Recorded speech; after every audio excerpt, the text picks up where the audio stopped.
दिल नाउम्मीद तो नहीं, नाकाम ही तो है। लंबी है गम की शाम, मगर शाम ही तो है। Hello and welcome to economist panel. आप सभी का बहुत बहुत स्वागत है इकोनॉमिक्स इन न्यूज इनिशिएटिव में। आज हम लोग एक ऐसी दुखद खबर के बारे में पढ़ने वाले हैं जो कल आई है, यानी 29 मई को आई है। एनएसओ ने अपने आंकड़े जारी कर दिए हैं जीडीपी के लिए, और ये 11 सालों का न्यूनतम आंकड़ा है। 11 सालों में न्यूनतम जीडीपी हमारी मिली है 4.2%। ठीक है, तो क्या है खबर, इसका पूरा इतिहास भूगोल जानेंगे। जल्दी से शुरू करते हैं। क्या क्या टॉपिक डिस्कस करेंगे आज आपके सामने रखता हूँ। पहले हम लोग जानेंगे कि न्यूज़ क्या आई है, करंट न्यूज़ के बारे में। उसके बाद रियल जीडीपी और नॉमिनल जीडीपी में अंतर समझेंगे। ठीक है, क्योंकि दोनों ही आंकड़े जारी किए जाते हैं इसके द्वारा, तो दोनों में अंतर आपको आना चाहिए। कैसे निकालते हैं इसको। प्लस सेक्टर वाइज डाटा हम लोग सीखेंगे कि मतलब सेक्टर वाइज डाटा कितना रहा है, सेक्टर वाइज ग्रोथ कितनी रही है, कौन सा सेक्टर तेज़ी से विकास कर रहा है, कौन सा कम विकास कर रहा है। उसके बाद स्लोइंग डाउन ऑफ जीडीपी से संबंधित कुछ फैक्ट्स हम लोग जानेंगे कि क्यों स्लो डाउन हो रहा है, इसके कॉजेज भी जानेंगे। तो बहुत कुछ है जानने को, जल्दी से आगे बढ़ते हैं। एक प्रैक्टिस क्वेश्चन आपको देता हूँ प्रीलिम्स के लिए। रियल जीडीपी ग्रोथ के बारे में आपको दो कथन है, इसमें से सही गलत बताना है, कौन से सही कौन से गलत। पहला कथन है कि जीडीपी ग्रोथ रेट जो है रियल जीडीपी की, वो कंटिन्यूसली डिक्लाइन की है, 2016-17 से लगातार गिरती हुई आ रही है। ठीक है, पहला कथन ये हो गया। दूसरा कथन ये है कि जो एग्रीकल्चर सेक्टर है वो 2019-20 में सबसे ज़्यादा इफेक्टेड रहा है। सबसे ज़्यादा इफेक्टेड एग्रीकल्चर सेक्टर रहा है तीनों सेक्टर्स में। मैन्युफैक्चरिंग, सर्विस, एग्रीकल्चर में मिला करके तीनों में सबसे ज़्यादा इफेक्टेड रहा है कौन सा, एग्रीकल्चर। मैं कह नहीं रहा हूँ, ये क्वेश्चन है। ठीक है, ओके। तो जवाब दीजिएगा, ठीक है, ऑप्शन के हिसाब से। हाँ, 11 ईयर लो, 11 सालों का न्यूनतम। ये क्यों है और क्या है? ये है जो एनएसओ ने आंकड़े जारी किए हैं, नेशनल स्टैटिस्टिकल ऑफिस ने, उसने बताया है कि 4.2% हमारी जो ग्रोथ रेट है वो पिछले 11 सालों की न्यूनतम है। ठीक है, रियल जीडीपी की जो ग्रोथ रेट है वो 11 सालों की न्यूनतम है। ठीक, उसके बाद ये कई मायनों में न्यूनतम है। इस मायने में भी न्यूनतम है कि जो बजट एस्टिमेट जब आया था जीडीपी का 2019-20 के लिए, वो कब आया था? 2019 में जब बजट पेश हुआ था, उस दौरान जब बताया गया था कि कितना रहने वाला है जीडीपी हमारा ग्रोथ रेट, तो बताया गया था कि 8.5% रहेगा। कितना रहेगा? 8.5%। ठीक है, लेकिन जस्ट उसका आधे से भी कम मिला है हम लोगों को। ठीक है, उसके बाद 5% कहा था एनएसओ ने। फरवरी में 2020 में जब आंकड़े एनएसओ ने दिए थे, एडवांस एस्टिमेट दिया था, तो बोला था कि ये जो 4.2 आया है, ये 4.2 ना रह करके 5% रहेगा, लेकिन वो भी झूठा साबित हुआ, उससे भी कम आया है। ठीक है, आगे बढ़ते हैं। जब से बेस ईयर बनाया गया है 2011-12 को, तब से ये न्यूनतम आंकड़े हैं। ठीक है, ये भी फैक्ट याद रखिए। कुछ फैक्ट्स मैं आपको सिर्फ ऐसे बता दे रहा हूँ, ये कोई बहुत मज़ेदार बात नहीं है। ठीक है, खाली एग्जाम पॉइंट ऑफ व्यू से इंपॉर्टेंट है, क्योंकि पीसीएस में अगर कथन आ जाएगा आपको पहचानने के लिए कौन सा सही कौन सा गलत, क्योंकि पीसीएस थोड़ा सा अपना शिफ्ट कर रहा है उस तरफ, उस कंटेंट की तरफ। ठीक है, वैसे पैटर्न पे सवाल बनाने लगे हैं जैसे यूपीएससी बनाता था, तो इस टाइप के कथन आपको आने चाहिए, ट्रेंड आपको आना चाहिए। ठीक है, आगे बढ़ते हैं जल्दी से। हाँ, एक बात आप जान लीजिए कि जो जनवरी, फरवरी, मार्च, ये 3 महीनों का जो क्वार्टर था, अभी जो बीता है क्वार्टर, जनवरी, फरवरी, मार्च वाला, इसमें जो ग्रोथ रेट रही है, इस क्वार्टर की जो ग्रोथ रेट रही है, वो रही है 3.1%। कितनी रही है? 3.1%। ठीक है, इस क्वार्टर की। और पूरे साल की अगर देखा जाए, 2019 से लेकर के 2020 तक के जो पूरा फाइनेंशियल ईयर बीता है, इस पूरे क्वार्टर की जो ग्रोथ रेट रही है वो रही है 4.2%। कन्फ्यूज़ मत होइए, फिर से बता देता हूँ सिंपली। देखिए क्या होता है, हमारे पूरे साल को 4 क्वार्टर में बांटा जाता है। तो अप्रैल से शुरू होता है क्वार्टर 1, अप्रैल, मई, जून क्वार्टर 1, जुलाई, अगस्त, सितंबर क्वार्टर 2, अक्टूबर, नवंबर, दिसंबर क्वार्टर 3, फिर जनवरी, फरवरी एंड मार्च क्वार्टर 4। तो क्वार्टर 4 की 3.1 रही है और पूरे ईयर की 4.2% रही है। ठीक है, जल्दी से आगे बढ़ते हैं, टाइम ना वेस्ट करें। सुनिए अब ध्यान से। 3.1% क्या हुआ है? ये 3.1% जो वैल्यू आई है, वो आई है किसकी? रियल जीडीपी की। किसकी? रियल जीडीपी, मतलब रियल में हमारी इकोनॉमी इतनी बढ़ी है। लेकिन नॉमिनल जीडीपी जो हमारी आई है, वो आई है कितनी? 7.5%। मतलब वास्तविक जीडीपी आई है 3.1%, और नामित जीडीपी, ठीक है, वो आई है 7.5%। ठीक है, इसकी कहानी को अभी अगली स्लाइड में समझाऊंगा कि दोनों में अंतर क्या है। लेकिन फिर भी अगर आपसे पूछा जाए कि जो है 5% से कम दर से ग्रो कर रही है हमारी नॉमिनल जीडीपी, तो ये बात गलत साबित हो जाएगी। ठीक है, ये बात गलत है। 5% से कम नहीं कर रही है, 7.5% से ग्रो कर रही है हमारी इकोनॉमी नॉमिनल केस में, और रियल केस में 3.1। ठीक है, ये दोनों कहानियों में कन्फ्यूज़ ना होइएगा, आगे बताता हूँ क्या है। सुनिए अब क्या है, हुआ क्या है, होता क्या है कि मतलब रियल जीडीपी जो होता है उसको कैलकुलेट किया जाता है नॉमिनल जीडीपी में से कुछ घटा करके। क्या घटा करके? इन्फ्लेशन लेवल को घटा करके। जैसे एक एग्जांपल के थ्रू आपको समझाता हूँ कि जैसे मान लीजिए आपके घर में जो है वो आपके पिताजी और आपके भाई या फिर जितने लोग भी आपके घर में कमाने वाले हैं, सबका पैसा मिला करके जो टोटल जीडीपी आती है, टोटल आपकी सैलरी जो आती है, समझ लो घर की जो जीडीपी है वो होती है 10,000 रुपये। ठीक है, मान लीजिए। अब अगर 10,000 रुपये हो रही है और मान लीजिए मोदी काल, जो मोदी युग का सेकंड पार्ट चल रहा है इस टाइम, मोदी पार्ट 2, इसमें बहुत ख़राब स्थिति हो जाए इकोनॉमी की, और जो है प्याज जो है करीब 1,000 रुपये किलो बिकने लग जाए, ठीक है, केला जो है वो 5,000 रुपये दर्जन बिकने लग जाए, तो क्या जो आपकी 10,000 रुपये की जीडीपी है, क्या उसकी वही वैल्यू रह जाएगी जो पहले थी? जवाब है नहीं रह जाएगी। इसलिए जब हम लोग रियल में जीडीपी को कैलकुलेट किया जाता है कि वास्तव में इकोनॉमी बढ़ी कितनी है, तो उसमें हम लोग को इन्फ्लेशन को घटाना पड़ता है, ठीक है, सब्सट्रैक्ट करना पड़ता है।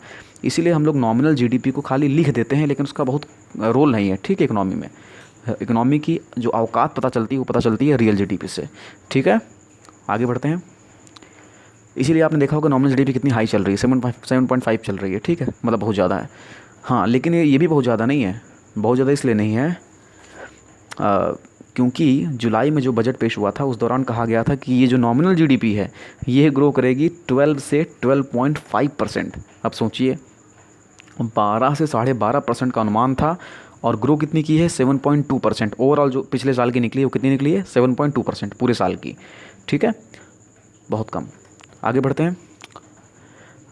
ये देखिए, अब पूरे साल का अगर हम लोग देख रहे हैं 7.2% नॉमिनल है, 4.2 वो है रियल वाली है, तो हम लोग ये नहीं कह सकते हैं कि कोविड-19 की वजह से ऐसा हो रहा है, ठीक है, क्योंकि बहुत पहले हो चुका था। कोविड-19 से पहले ही पूरा साल तो निकल ही चुका था हमारा। कोविड-19 तो मार्च के लास्ट में आया है। ये देखिए, आपके सामने कुछ आंकड़े पेश कर रहा हूँ, ठीक है, देखिए ध्यान से, इधर ध्यान दीजिए आप थोड़ा सा।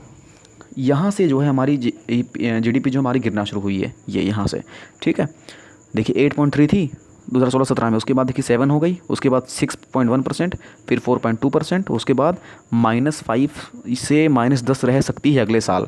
सोचिए कितनी बुरी स्थिति आने वाली है।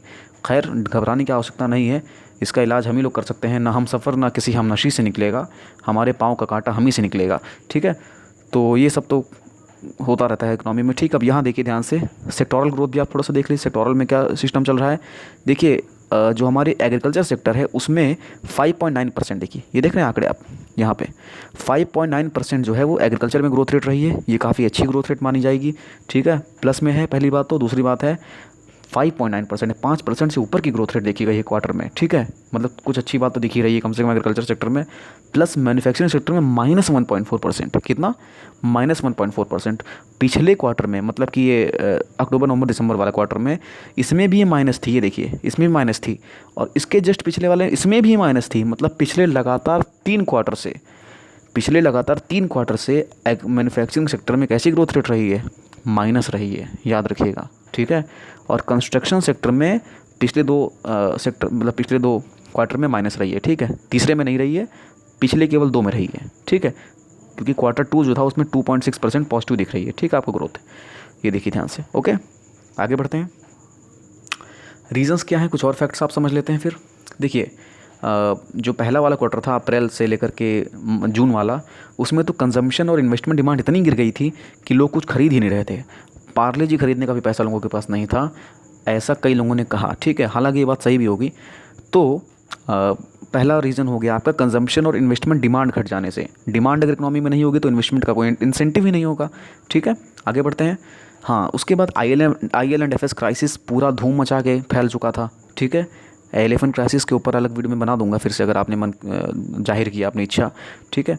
तो NBFC जब क्राइसिस हो गया तो इससे क्रेडिट फ्लो जो है वो ब्लॉक होता है फाइनेंशियल सिस्टम में। मतलब कि जैसे RBI या फिर RBI के तहत अगर कोई कमजोरी दिखती है कि हाँ RBI ने मतलब NBFC को सही से कंट्रोल करके नहीं रखा हुआ है, ठीक है, तो चाहे कोई भी हो, चाहे दूसरा कोई फाइनेंशियल इन्वेस्टर हो, चाहे वो भी हो, कोई भी व्यक्ति हो जो फाइनेंस लाना चाहता हो मार्केट में, वो थोड़ा सा घबराता है वो फाइनेंस डालने से, ठीक, क्योंकि वो सोचता है कि जब फाइनेंस मेरा वही नहीं है, मतलब कि सेफ हैंड्स में है ही नहीं, तो मैं क्यों बिना मतलब फाइनेंस इंड्यूस करूँ, ठीक है। तो क्रेडिट फ्लो बाधित हुआ, ये सबसे बड़ा रीज़न हो सकता है। उसके बाद येस बैंक क्राइसिस हो गया, राणा साहब ने गलती कर दी, ठीक है, तो उससे भी दिक्कत हो गई, फाइनेंशियल सिस्टम की वीकनेस एक्सपोज हो गई, पूरी दुनिया में बदनाम हो गया इतना बड़ा बैंक। उसके बाद लो गवर्नमेंट एक्सपेंडिचर हो गया, एक्सपेंडिचर एकदम गिरता चला रहा है, गवर्नमेंट का गिरता चला जा रहा है। क्यों गिरता चला रहा है? गवर्नमेंट अपनी जेब से तो देगी नहीं, जेब होती ही नहीं गवर्नमेंट के पास, ठीक है, तो कहाँ से पैसा देगी? क्योंकि कलेक्शन गिर चुका है, रेवेन्यू कलेक्शन गिर गया है। क्यों रेवेन्यू कलेक्शन गिरा है? इसका रीज़न है पहला वाला मतलब कंजम्पशन। जब कंजम्पशन घट गया तो जब आप पार्ले जी खरीदोगे नहीं तो पार्ले जी पर टैक्स भी नहीं दोगे, जब पार्ले जी पर टैक्स नहीं दोगे तो पार्ले जी का टैक्स सरकार को मिलेगा भी नहीं, और जब सरकार को टैक्स मिलेगा नहीं तो सरकार खर्च नहीं करेगी, और जब खर्च नहीं करेगी तो आपके पास फिर पैसा नहीं आएगा, आपके पास फिर पैसा नहीं आएगा तो आप फिर पार्ले जी नहीं खरीदोगे। ये चक्कर चलता रहेगा, ठीक है। ये इसी को बोलते हैं विस्कस साइकिल, ठीक है, दुष्चक्र। आगे बढ़ते हैं। कॉरपोरेट टैक्स सरकार ने कम कर दिया था, 22% तक ला दिया था, 34% से घटा करके, लेकिन इसका कोई बहुत बड़ा इम्पैक्ट नहीं देखने को मिला। मतलब हुआ क्या था, सुनिए पूरी कहानी। हुआ ये था कि सरकार ने सोचा कि अगर मैं कॉरपोरेट टैक्स कट कर दूं तो जितने भी कॉरपोरेट्स हैं वो ज़्यादा से ज़्यादा जो है कैप मतलब जो है इन्वेस्टमेंट करके इकोनॉमी को मजबूती दे सकते हैं। सरकार का व्यू ये था, ठीक है, कि मतलब इकोनॉमी में इन्वेस्टमेंट ज़्यादा होगा तो लोगों की इनकम बढ़ेगी अगर लोगों की, क्योंकि जब इन्वेस्टमेंट होगा तो एम्प्लॉयमेंट भी जनरेट होगा। इन्वेस्टमेंट में अंबानी खुद थोड़ी ना ईंटा उठाएंगे, कोई ना कोई रखा जाएगा ना ईंटा उठाने के लिए। तो अब उस आदमी की इनकम बढ़ेगी तो वो आदमी सबसे ज़्यादा पहले जाके क्या खरीदेगा, पार्ले जी खरीदेगा, और वहाँ से पूरा चक्र जो है ख़त्म हो जाएगा। जहाँ बस दिक्कत है कि पार्ले जी नहीं बिक रहा है इकोनॉमी की। आगे बढ़ते हैं। तो हुआ क्या था, 22% कट करने से सरकार को पैसा तो कम मिलने लगा, लेकिन इन्वेस्टमेंट नया हुआ ही नहीं। तो जब पैसा कम मिला उस पैसे से नुकसान हुआ 1.45 लाख करोड़ रुपए का। मतलब नुकसान जो एस्टिमेट किया गया है वो 1.45 लाख करोड़ का किया गया है। लेकिन बहुत सारी दुविधाओं की वजह से एनआरसी आ गया, और मतलब एनआरसी आया नहीं, मतलब एनआरसी की वो दुविधा फैली, फिर सीएए का जो है मतलब वो सब फैला, विरोध वगैरह फैला। इस वजह से इकोनॉमी में उतना ईज़ ऑफ डूइंग बिज़नेस उतना तबाही से नहीं आ पाया, ठीक है, उतना ख़तरनाक तरीके से ईज़ ऑफ डूइंग बिज़नेस नहीं देखा गया। मतलब विदेशियों को भारत में इन्वेस्टमेंट करने के लिए हो, चाहे इंडियंस इन्वेस्टर्स हों, उनका विश्वास नहीं जाग पाया कि हमको इन्वेस्टमेंट करना चाहिए, क्योंकि सब कोई खतरा मोल नहीं लेना चाहता है इकोनॉमी में। ऐसी इकोनॉमी में जहाँ पर पॉलिटिकल स्टेबिलिटी ना हो वहाँ पर कोई खतरा नहीं मोल लेगा। तो ये ख़तरनाक तरीके से जो है हमारी इकोनॉमी को परेशान कर रहा है चीज़, ठीक है। आगे बढ़ते हैं। उसके बाद गवर्नमेंट स्पेंडिंग जो है वो कम हो ही चाहिए थी, क्योंकि जो गवर्नमेंट के ऊपर इतना सवाल खड़ा कर दिया गया था कांग्रेस के द्वारा कि जो है आपका फिजिकल डेफिसिट टारगेट क्यों बढ़ रहा है, ठीक है। तो अब गवर्नमेंट को मजबूरी थी कि उसको फिजिकल डेफिसिट को अपने को कंट्रोल करना ही करना है। तो गवर्नमेंट दो ही चीज़ कर सकती है भैया, या तो इकोनॉमी में खर्चा कर ले और या तो फिजिकल डेफिसिट बचा ले। तो भैया फिजिकल डेफिसिट बचाना ही बचाना है, नहीं तो सरकार गिर जाएगी। तो सरकार ने स्पेंडिंग करना बंद कर दिया। स्पेंडिंग नहीं करेगी तो फिर किसी की इनकम नहीं बढ़ेगी और पार्ले जी नहीं बिकेगा। आगे बढ़ते हैं। Thank you. घबराइएगा एकदम नहीं, ठीक है, घबराने वाली कोई बात नहीं। जीडीपी गिर रही है, आप ही लोग हैं जो जीडीपी को उठा सकते हैं, ठीक है। इतना भी ना उम्मीद दिले कम नज़र ना हो, मुमकिन नहीं कि शाम में अलम की सहर ना हो। इस शाम में अलम की भी सहर होगी, सॉरो ऑफ इवनिंग जाएगी, फिर नई सुबह होगी। Thank you very much.